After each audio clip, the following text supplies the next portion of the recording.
परम आदरणीय सुंदर साथ जी, हम मामती प्राण जी का इन चौपाइयों को लेकर के बीतक के मजल से देखें तो प्राण जी सूरत पहुँचे हुए हैं। सूरत मतलब 1729 में, और सदगुरु श्री देवचंद्र जी महाराज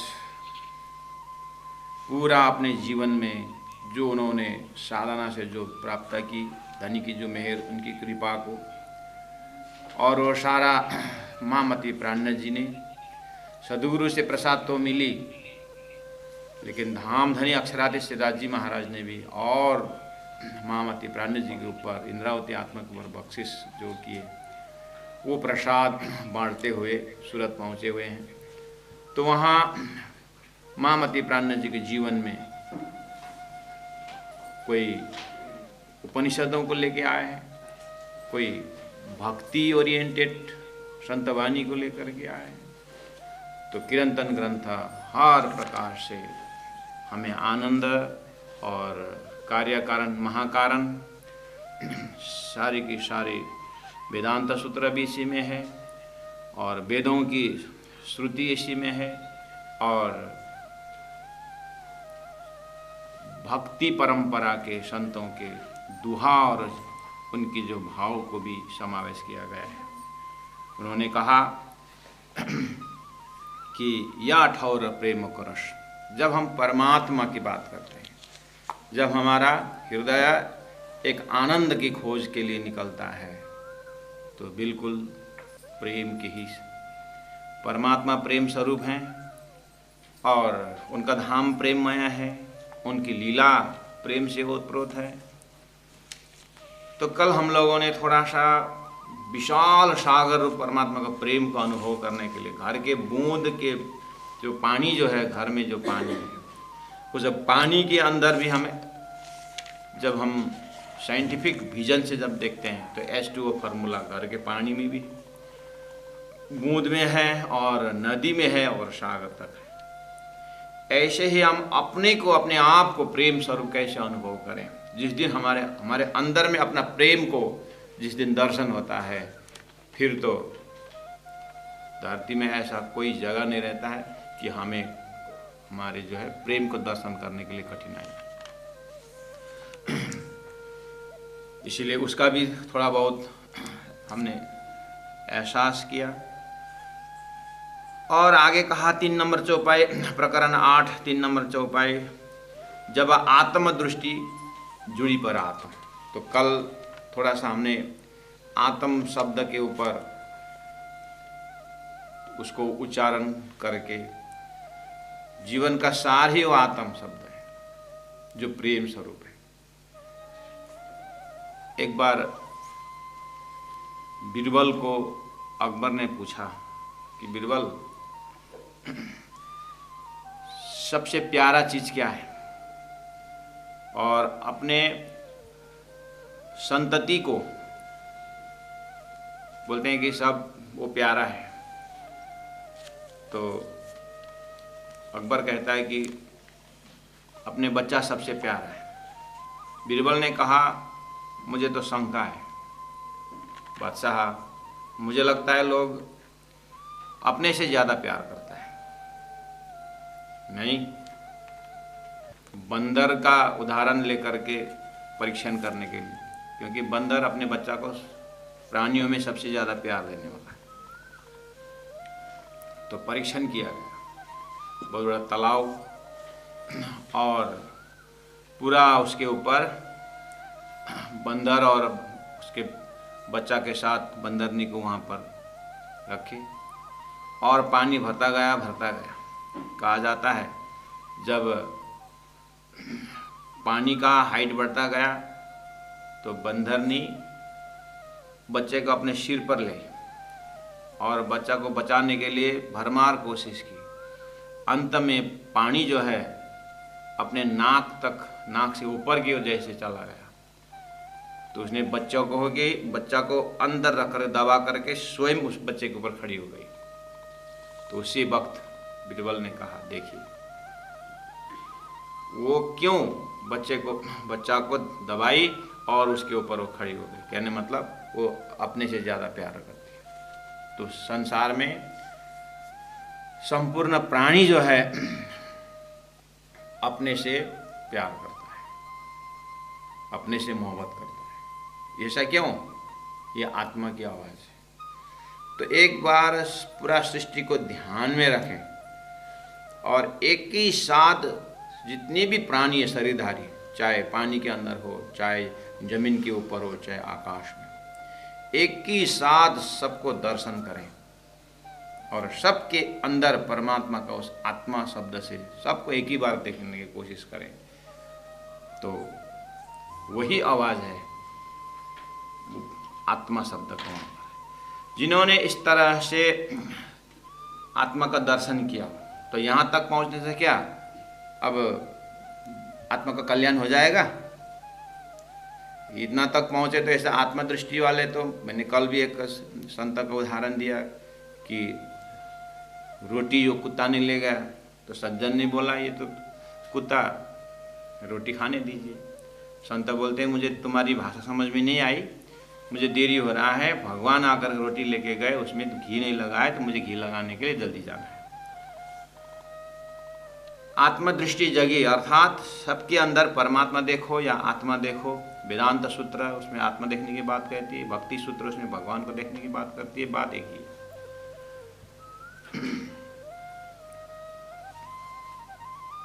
तो वहां आत्मा के वहां पर अगर हमारा रेस्टिंग पॉइंट हुआ, तब तो फिर हमारा पूरा बर्ताव, हमारे बोली में मिठास, क्योंकि सामने वाले कौन सुन रहा है, वो जो वहाँ से गाली देगा तो हमारा ये आत्मदृष्टि का जो कवच है वो हमारे कान में, गुणांग इंद्र में ऐसा बैठ जाता है कि उसका गाली हमारे अंदर घुसने देता ही नहीं। जब कान से अंदर जाने नहीं दिया ये आत्मदृष्टि का कवच, तो हृदय में कोई दूषित भावना हो गई नहीं, उसके प्रति कुछ कुभावना उत्पन्न होता ही नहीं। यही समझ, यही थीम अपने लिए कवच बन जाता है और दुनिया की हर जो है बुरी, जिसको नेगेटिविटी जो कहा जाता है, वो हमारे अंदर प्रवेश कर होता है। ये समझ ऐसा बैठ जाता है कि उसको गाली को देखते ही नहीं। कुछ भी हो उसके है वास्तव में हमारे अंदर वो अंकुर नहीं है। आत्मा दृष्टि में वो चीज़ नहीं है। ये माया का थोड़ा सा हथियार है और अज्ञान के कारण रहता है। जैसे जिस घर में रात भर बत्ती जला के रखिए, चोर इतना हिम्मत नहीं करेगा कि यहाँ कोई सोया नहीं है जैसा लग रहा है। ऐसे अंदर आत्मा दृष्टि खुलने के बाद ये गुनाह होगा, इंद्रियों का जो चोरपना है, नेगेटिविटीज है, वो अंदर वास नहीं करता है और वो वास्तव में नहीं है। जैसे हम रोज उदाहरण देते हैं कि कभी कभी अपने दांत जो है अपने जीवा को काटता है, तो आज भी कल भी काटा, तो हम कहीं दांत के ऊपर गुस्सा नहीं करते। और कोई बोले कि तू बार बार तेरा दांत का कंप्लेन कर रहा है, दांत तेरा जीवा को काट रहा है, हम एक काम करते हैं, हम 2000 रुपये देते हैं, जाके दांत खोल के आ। पैसा देने के बाद भी हम तैयार नहीं होते, क्यों खोलूं मेरा दांत? तो बार बार काट रहा है ना, तो काटा तो मेरा जीवा को काटा, तेरा जीवा को काटा क्या? तो मेरा ही तो काटा। देखिए, तो अब उसको हर कोशिश करिए, उस व्यक्ति को ऐसा ऐसा प्रलोभन दीजिए कि दांत के ऊपर गुस्सा करे, मतलब दांत के ऊपर क्रोधित हो जाए, उसको आप पूरा 50,000 रुपये दीजिए, दांत फेंक और दूसरा लगा आर्टिफिशियल ना। उसको हर कोशिश करने पर भी हमारे अंदर दांत के प्रति कुछ भी दुर्भावना नहीं आता है। उल्टा क्या होता है, वो मुझे प्रेरित करने वाला, दांत के ऊपर गुस्सा करने के लिए प्रेरित करने वाले के ऊपर गुस्सा हो सकते हैं, लेकिन हम दांत के ऊपर नहीं हो सकते। ये प्रमाण है कि हमारे स्वतः तहदिल के अंदर परमात्मा का प्रेम का वास है, वह प्रेम शब्द है। तो बीच में क्या आया? बस बीच में अज्ञानजन्य माया रूप आया है। इसलिए हम वास्तविक में पहुंचने की कोशिश करना चाहिए। ज्ञान का, सत्संग का यही फल है। धर्मशास्त्र चाहे भक्ति ओरिएंटेड हो, चाहे नॉलेज ओरिएंटेड हो, चाहे डिवोशन ओरिएंटेड हो, चाहे हार्ट ओरिएंटेड हो, चाहे इंटेलेक्चुअल ओरिएंटेड हो, बुद्धिजीवी हैं या हम भक्त हैं, हमें अपने आप को बुद्धि से भी देखना होगा, दिल से भी देखना होगा। Head and heart should go together बोलते हैं। तो ये आत्मदृष्टि शब्द इतना मतलब प्राणनाथ जी ने संपूर्ण शास्त्रों का सेलेक्टेड वर्ड में से ये प्रसंग में रखे हुए, आत्मदृष्टि। तो उसका लक्षण गीता, भागवत में आत्मदृष्टि वाला के भाषा है, भक्त का लक्षण है। गीता में आत्मदृष्टि को उस हिसाब से स्थित प्रज्ञा लक्षण की बातें हैं, और तारतम्य वाणी में आत्मदृष्टि के टॉपिक में ही आता है ब्रह्म सृष्टि का लक्षण। तो हम उस चीज को, उस लक्षण को तो श्लोक भी याद हो सकता है, प्रसंग भी याद हो सकता है, ठीक है, लेकिन हम अनुभव कैसे करें? तो मैं नजीक से अनुभव कराने की कोशिश कर रहा हूं कि अपने ही गुणांग इंद्रियों के ऊपर हम देखते हैं। तो मैंने कहा कि इस तरह से दांत और जीवा के संबंध को देखते हुए भी हमारे अंदर कहीं ढूंढिए, अंदर पर्सनालिटी में, अपने व्यक्तित्व में, सुबह शाम दिन में कहीं भी किसी भी टाइम कोई ऐसा क्षण खोज ढूंढिए अपने अंदर कि आपने दांत ने जीवा को काटने पर दांत के ऊपर गुस्सा किया, और क्षण आप ढूंढिए, आपको नहीं मिलेगा अपने पर्सनालिटी में, कहीं नहीं मिलेगा। और उसके ऊपर प्रलोभन दिखा करके गुस्सा करो बोलने पर भी आप ट्राई करो, मैं दांत के ऊपर गुस्सा करूं, है ही नहीं। तो फिर बाकी चीजों में हमारे ऊपर क्यों गुस्सा आता है? क्योंकि नेपाली में एक गीत है, आफ्नो भन्ने आफ्नै हुन्छ। अपना जो है ना, अपनापन। अब ये जीवा, अब ये भी दांत ने काटा, जीवा दांत के ऊपर गुस्सा करना चाहिए ना? अगर दांत में कुछ घुस गया, फॉरेन पार्टिकल कुछ घुस गया ना अंदर दांत में, तो जीवा हर कोशिश करके उसको निकालना। दांत बेचारा परेशान है तो जीवा आकर के हेल्प करती। अभी इतना काटा था तो जीवा गुस्सा नहीं करती दांत के ऊपर। प्यारे सुंदर शाह जी, ये एक गुणांग इंद्रिय अपने शरीर के अंदर 25 प्रकृति के अंदर हम इतने व्यापक हैं, इतने अपनेपन से व्यापक हैं। हाथ, एक हाथ दूसरे हाथ को सपोर्ट देता है। प्रत्येक चीज जैसे मन ने सोचा जाऊं, पैर चालू हो जाता है, उसको देखो आंख खुल जाता है। हर इंद्रिय कितना सिस्टमेटिक, इस जीव के ब्रह्मांड में इतना सिस्टमेटिक है हमारे अंदर। तो ऐसे परमात्मा के हुक्म से सारा विश्व सिस्टमेटिक है, सारा सृष्टि इतना सिस्टमेटिक है। आखिर ये सृष्टि परमात्मा के वजूद, तो परमात्मा के शरीर है। इस तरह हम जब पिंड से ब्रह्मांड के साथ जुड़ जाते हैं तो हमारा छोटा सा जीव जो है वो ईश्वरत्व का दर्शन करता है। ये उदाहरण है, अतारतम्य वाणी में आइए। जब उसे इस तरह जागृत जीव जो ईश्वरत्व से दर्शन करने का लायक हो गया, तो परमधाम की सूरता जब उसके अंदर आता है तो सूरता परात्म में जुड़ करके दिव्य परमधाम का दर्शन करता है। इसीलिए धनी ने कहा, जब आत्म दृष्टि जुड़ी परात्म। परात्म शब्द है मामति प्राणनाथ जी की वाणी, अर्थात तारतम्य अप्रोच में आत्मा के साथ सीधा परमात्मा से नहीं है, आत्मा और परमात्मा के बीच में परात्म शब्द है जो इसके यूनिकनेस है। तारतम्य की एक यूनिकनेस शब्दों में है कि वह परात्म शब्द है। अर्थात हम सोया हुआ शरीर के अंदर जो चेतना है उसका स्वप्न में, उसका भास स्वप्न में गया है। इसलिए बात स्वप्न के जब करेंगे तो स्वप्न में गई हुई जो सूरता है उसका परात्म है सोया हुआ शरीर की चेतना। ऐसे ये खेल देख रही जो अब अपने परात्म शरीर में देखेंगे तो सूर्यता ये खेल के अनुभव कर रही है।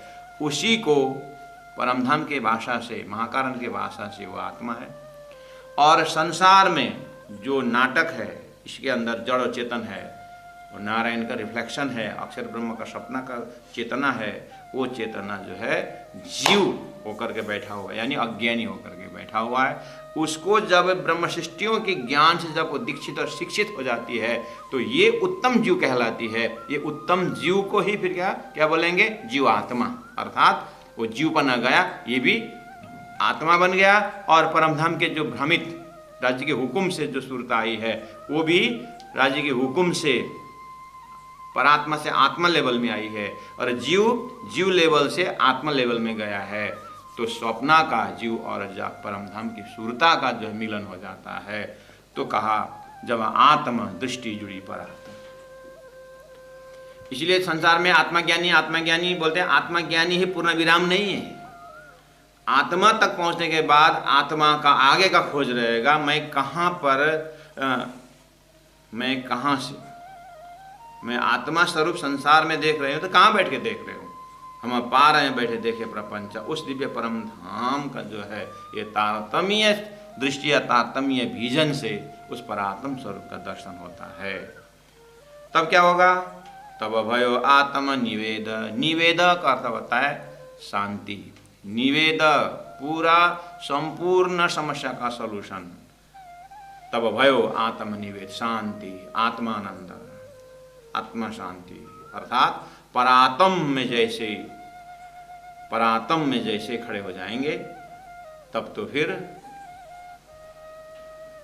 तो फिर वहां का विलास की तो क्या बात करूं। जैसे इससे पहले वाला प्रकरण में कहा था धनी ने, अब पार सुख क्यों प्रकाशिए, एहे अपनो विलास।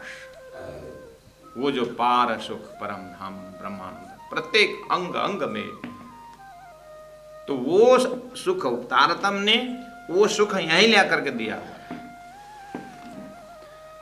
वो तो बात की विषय है। तो पहला कम से कम अपने परात्म के कॉन्सेप्ट से हम अपने चेतना को, अपने आत्मा को इतना विशाल बनाएं कि हर शब्द में प्रेम का शब्द निकले।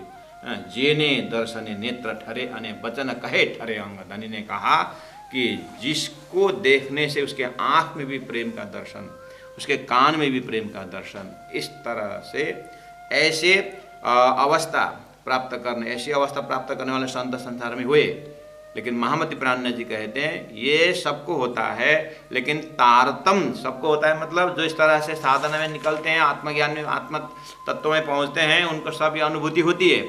लेकिन प्राण जी आगे एक स्टेप कहते हैं, ये खाली एक स्वप्न अवस्था के अंदर का दर्जा है, उसको जागृत नहीं बोलते हैं। जब तक तारतम द्वारा स्वप्निक ब्रह्मांड का मूल कारण, मूल ब्रह्म तत्व परब्रह्म परमात्मा के साथ जब तक मुलाकात नहीं होती है, आत्मा में ही पहुंचने से आत्मा का कल्याण नहीं।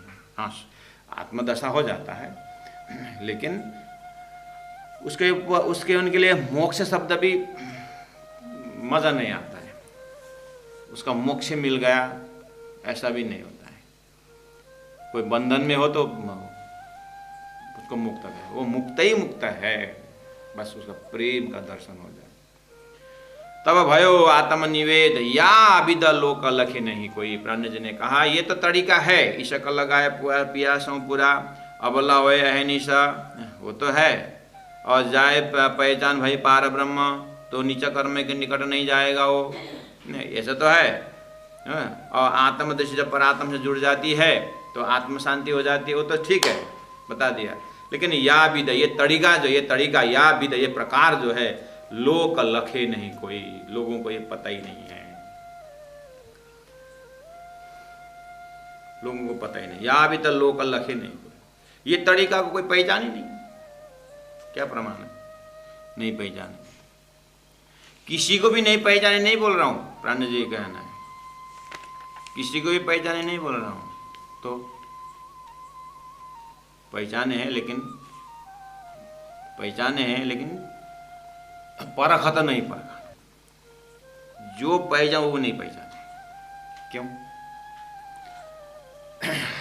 स्वप्निक जीव स्वप्निक ईश्वर तक के अद्वैत की बात किए हुए हैं, लेकिन यहाँ बात है उस स्वप्निक जो ईश्वरत्व जो है खेल के, जो अक्षर के जो खेल के अंदर का जो स्वप्नवाद जीव का है, यहाँ परमधाम की ब्रह्मात्माएं जो खेल में आई है, ये दृष्टा रूप में जो आई है, या अभिद लोके लखे लोक लखे नहीं कोई, ये जो परात्म कंसेप्ट लेकर के उस दिव्य परमधाम के ब्रह्मात्मा होकर के जिनके लिए ये ईश्वर और स्वप्न के जीव, जो यहाँ भी प्रेम की भाषा वही बोलेंगे, लेकिन वो जो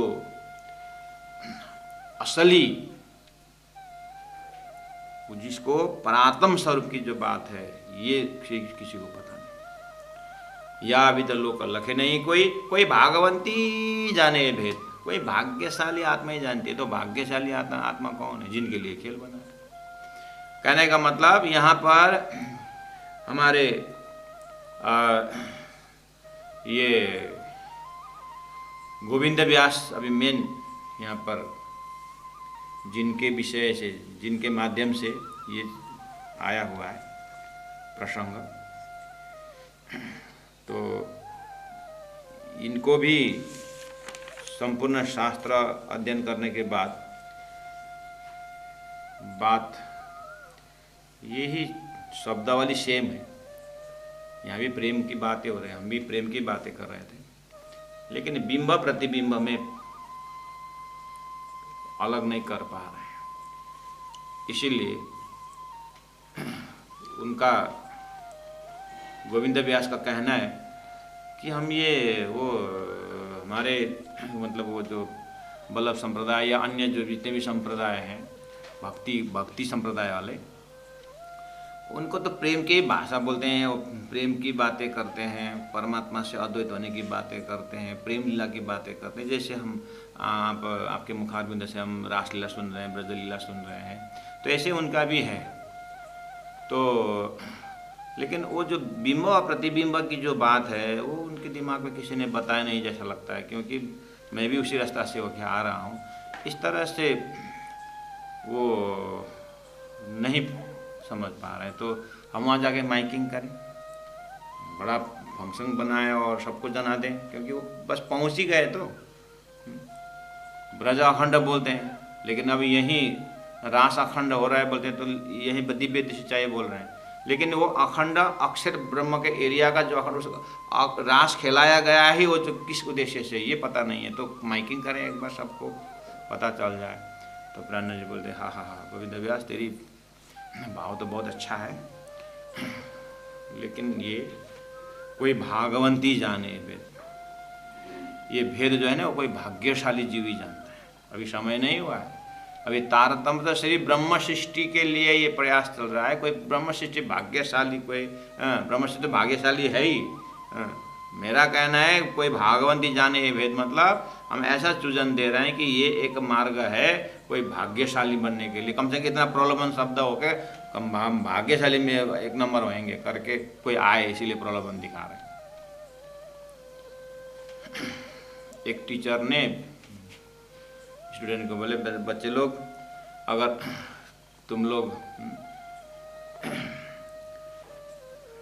तुम लोग अच्छी पढ़ाई करोगे, तुम लोग पास हो जाओगे,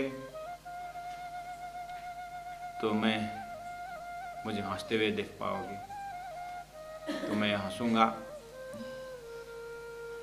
तो विद्यार्थी ने बोला, गुरुदेव तब तो फिर हम आपको हंसते हुए कभी देख नहीं पाएंगे। टीचर ने बोला, अब क्या होगा, अब हंसते हुए देख नहीं पाएंगे। बच्चे लोग ने बोल दिया।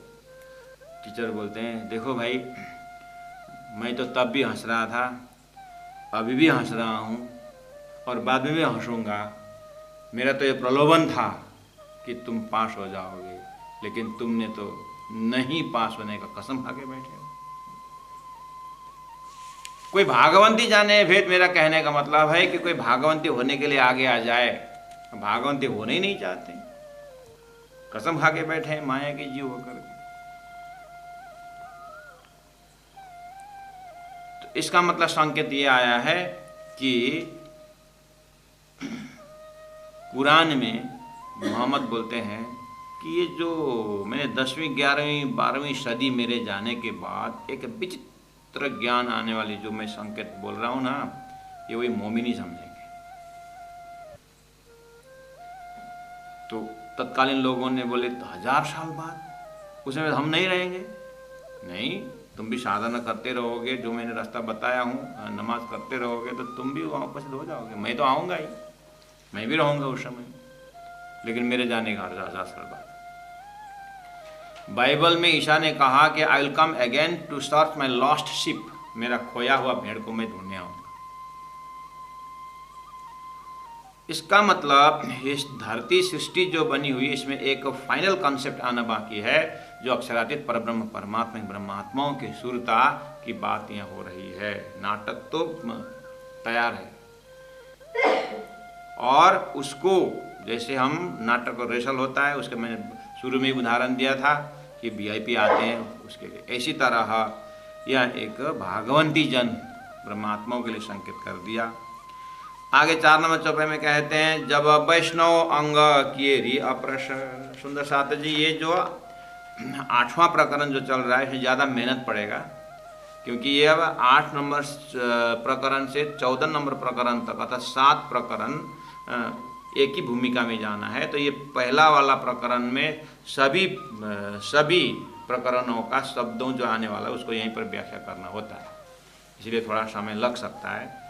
और जैसे ही प्रसंग रिपीटेशन हो, अन्य प्रकरण जाकर के उस प्रसंग रिपीटेशन होता है, उस समय फिर आगे जल्दी बढ़ना होता है। ये टीचिंग सिस्टम में यही ज़्यादा करते आए हैं गुरुजनों ने, तो उस चीज़ को हम भी अनुभव कर रहे हैं। तो धनी ने कहा, जब वैष्णव अंग केरी अप्रश, हे वैष्णवजन, हे वैष्णवजन,